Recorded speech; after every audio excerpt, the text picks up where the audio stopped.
India ahead की तरफ से स्वतंत्रता दिवस की सभी देशवासियों को हार्दिक शुभकामनाएं। आपके साथ मैं हूं आराधना नामदेव। आज देश की आज़ादी का दिन है, यानी वो दिन जब देश आज़ाद हुआ था।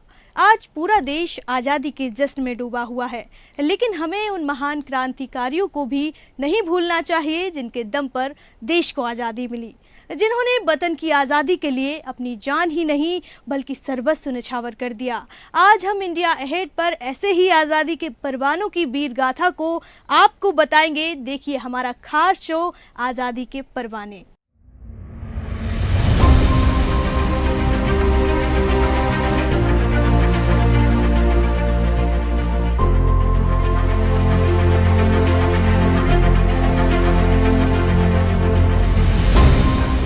भारत के क्रांतिकारियों में चंद्रशेखर आजाद का नाम स्वर्णिम अक्षरों में लिखा गया है।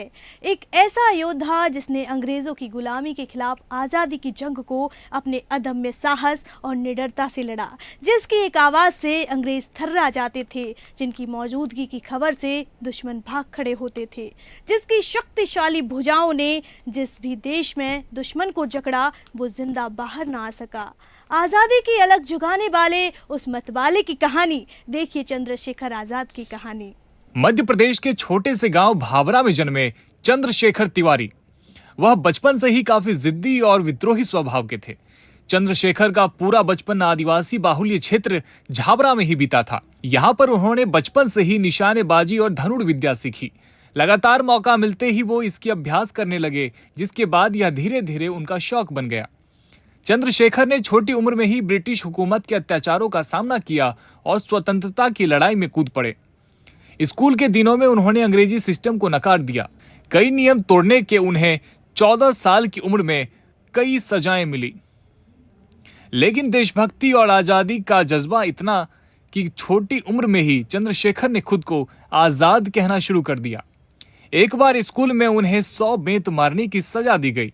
एक एक कर आजाद पर बेंत पड़ते और उसकी चमड़ी उधेड़ डालते, लेकिन वह हर बेंत के साथ वो भारत माता की जय के नारे लगाते रहा। बाद में यही लड़का उत्तर भारत के क्रांतिकारी कार्यों के दल का एक बड़ा नेता बना। पढ़ाई से ज्यादा चंद्रशेखर का मन खेल कूद और अन्य गतिविधियों में लगता था। जलियांवाला बाग कांड के दौरान आजाद बनारस में पढ़ाई कर रहे थे। इस घटना ने बचपन में ही चंद्रशेखर को अंदर से झकझोर दिया था। उसी दौरान उन्होंने ठान ली थी कि वह ईंट का जवाब पत्थर से देंगे। इसके बाद उन्होंने यह तय कर लिया कि वह भी आजादी के आंदोलन में उतरेंगे और फिर महात्मा गांधी के आंदोलन से जुड़ गए। 1921 में महात्मा गांधी के असहयोग आंदोलन से जुड़ने के बाद उनकी गिरफ्तारी हुई। उस दौरान जब उन्हें जज के सामने पेश किया गया तो उनके जवाब ने सबके होश उड़ा दिए। जब उनसे उनका नाम पूछा गया तो उन्होंने अपना नाम आजाद और अपने पिता का नाम स्वतंत्रता बताया। इस बात से जज काफी नाराज हो गया और चंद्रशेखर को 15 कोड़े मारने की सजा सुनाई। जलियांवाला बाग कांड के बाद चंद्रशेखर को समझ आ चुका था कि अंग्रेजी हुकूमत से आजादी बात से नहीं बनेगी, बल्कि बंदूक से मिलेगी। शुरुआत में गांधी के अहिंसात्मक गतिविधियों में शामिल हुए, लेकिन चौरी चौरा कांड के बाद जब आंदोलन वापस ले लिया गया तो आजाद का कांग्रेस से मोह भंग हो गया और फिर उन्होंने बनारस का रुख किया। दरअसल बनारस उन दिनों भारत में क्रांतिकारी गतिविधियों का केंद्र था। बनारस में वह देश के महान क्रांतिकारी मनमथनाथ गुप्त और प्रणवेश चटर्जी के संपर्क में आए और क्रांतिकारी दल हिंदुस्तान प्रजातंत्र संघ के सदस्य बन गए।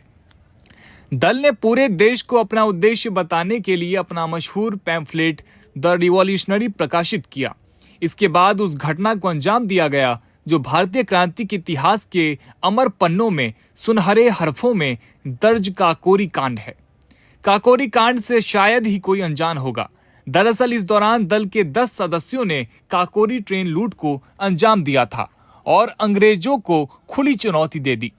इस कांड के लिए देश के महान क्रांतिकारी राम प्रसाद बिस्मिल, अशफाक उल्ला खां, राजेंद्र नाथ लाहिड़ी और ठाकुर रोशन सिंह को फांसी की सजा सुनाई गई थी। इस घटना के बाद आजाद छिपते छिपाते दिल्ली आ गए। क्रांतिकारियों के पकड़े जाने के बाद भी पुलिस आजाद को न पकड़ सकी। इसके बाद उन्होंने दिल्ली के फिरोज शाह कोटला में बचे हुए साथियों की मीटिंग कर HSRA यानी हिंदुस्तान सोशलिस्ट रिपब्लिकन एसोसिएशन बनाया। काकोरी कांड और ब्रिटिश पुलिस को बार बार चकमा देने की घटनाएं आजाद के अदम्य साहस का परिचायक है। उन्होंने अपने साथी क्रांतिकारी के साथ मिलकर ब्रिटिश सरकार की नींव हिला दी थी। सैंडर्स की हत्या के बाद भगत सिंह, राजगुरु, सुखदेव गिरफ्तार हो गए। इससे आजाद काफी आहत हुए और उन्होंने भगत सिंह को छुड़ाने की कोशिश की, लेकिन वे सफल नहीं हो सके। दल के लगभग सभी लोग गिरफ्तार हो चुके थे, लेकिन फिर भी काफी समय तक चंद्रशेखर आजाद ब्रिटिश सरकार को चकमा देते रहे। आजाद ने ठान ली थी कि वो जीते जी अंग्रेजों के हाथ नहीं लगेंगे। अपने नाम की तरह ही चंद्रशेखर आजाद ने हमेशा स्वतंत्र रहने की शपथ ली थी और अंत तक इस शपथ को निभाया। एक गद्दार साथी की मुखबिरी से अंग्रेजी पुलिस ने उन्हें इलाहाबाद के अल्फ्रेड पार्क में घेर लिया। 27 फरवरी 1931 को मुठभेड़ के दौरान स्वतंत्रता सेनानी चंद्रशेखर आजाद ने 6 गोलियों से 5 पुलिस वालों को मौत की नींद सुला दी, लेकिन बची अंतिम गोली से वे अपने ही कनपट्टी पर गोली तानकर सदा के लिए आजाद हो गए। उनकी शहादत ने भारतीय युवाओं को संघर्ष के लिए प्रेरित किया था और देश में एक क्रांति हुई। भगत सिंह एक ऐसा नाम जो भारत की स्वतंत्रता की लड़ाई में युवा पीढ़ी के आदर्श बने, जिनके इनकलाब के नारे ने अंग्रेजों की चूल्हें हिला दी। भगत सिंह एक वो शख्स हैं जिनके तराने भारत का बच्चा बच्चा आज भी गाता है। शहीद आजम भगत सिंह का बलिदान और देशभक्ति आज भी हमें प्रेरित करती है। पंजाब के एक सिख परिवार में जन्मे भगत सिंह ने बहुत छोटी उम्र में ही आजादी के सपने देखे और उन्हें साकार करने की दिशा में कदम बढ़ाया।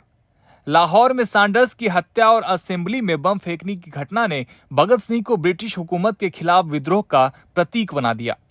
ये घटनाएं ब्रिटिश शासन के खिलाफ उनके मजबूत संकल्प को दर्शाती है।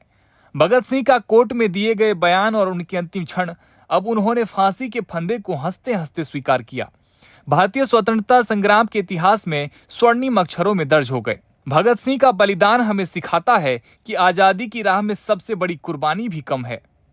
वह आज भी युवाओं के लिए प्रेरणा का स्रोत हैं। राजगुरु एक नाम जो देश के लिए अपने प्राणों की आहुति देने वाले महान क्रांतिकारियों में शामिल हैं।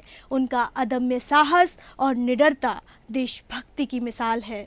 महाराष्ट्र के खेड़ गांव में जन्मे राजगुरु ने अपनी शिक्षा के साथ साथ ब्रिटिश हुकूमत के खिलाफ विद्रोह की भावना को भी अपने दिल में बसाया। राजगुरु ने भगत सिंह और सुखदेव के साथ मिलकर ब्रिटिश अधिकारी सैंडर्स की हत्या कर ब्रिटिश हुकूमत को चुनौती दी। यह घटना उनके निडरता और वीरता का उदाहरण है। राजगुरु को अंग्रेजों ने गिरफ्तार कर लिया और 23 मार्च 1931 को भगत सिंह और सुखदेव के साथ फांसी दे दी। उनकी शहादत ने भारतीय युवाओं के मन में स्वतंत्रता की ज्वाला प्रज्वलित कर दी। राजगुरु का जीवन और बलिदान हमें सिखाता है कि देशभक्ति और स्वतंत्रता की राह में कोई भी कुर्बानी छोटी नहीं होती। वह आज भी हमारे दिलों में जीवित है।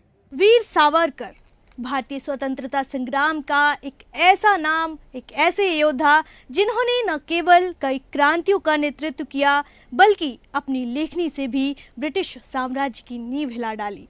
वीर सावरकर ही वो शख्स थे जिनके बलिदान ने भारत के युवाओं को स्वराज के लिए जागरूक किया, जो सभी क्रांतिकारियों के लिए आदर्श बने। महाराष्ट्र के नासिक जिले में जन्मे विनायक दामोदर सावरकर ने बहुत ही छोटी उम्र में भारत माता को स्वतंत्र कराने का संकल्प लिया। उनकी क्रांतिकारी विचारधारा ने उन्हें स्वतंत्रता संग्राम का एक महान नायक बना दिया। अभिनव भारत संगठन की स्थापना से लेकर काला पानी की सजा तक सावरकर ने हर कदम पर ब्रिटिश हुकूमत का विरोध किया। उनकी लिखी पुस्तक 1857 का स्वतंत्रता संग्राम ने भारतीयों के मन में आजादी की लौ को और प्रज्वलित किया। काला पानी में सावरकर ने असंख्य यातनाओं को सहा, लेकिन उनकी क्रांतिकारी भावना कभी नहीं टूटी। जेल से बाहर आने के बाद भी उन्होंने अपने लेखन और विचारों से स्वतंत्रता संग्राम को नई दिशा दी। वीर सावरकर का जीवन हमें सिखाता है कि कलम की ताकत और क्रांतिकारी विचारधारा से भी स्वतंत्रता की राह प्रशस्त की जा सकती है। उन्होंने हमें सिखाया कि हर व्यक्ति का योगदान स्वतंत्रता संग्राम में महत्वपूर्ण होता है। जाने कितने झूले थे फांसी पर, कितनों ने गोली खाई थी। क्रांतिकारियों की कसम थी, वो ना सिर्फ चरखे से आजादी आई थी, आज यदि हम आज़ाद भारत में सांस ले रहे हैं तो भगत सिंह, चंद्रशेखर आज़ाद, राजगुरु और वीर सावरकर जैसे अनगिनत क्रांतिकारियों की वजह से। हमें भी इस आज़ादी का मोल समझकर देश के लिए अपना फर्ज ज़रूर निभाना चाहिए। शहीदों की चिताओं पर लगेंगे हर बरस मेले, वतन पर मरने वालों का यही बाकी निशान होगा।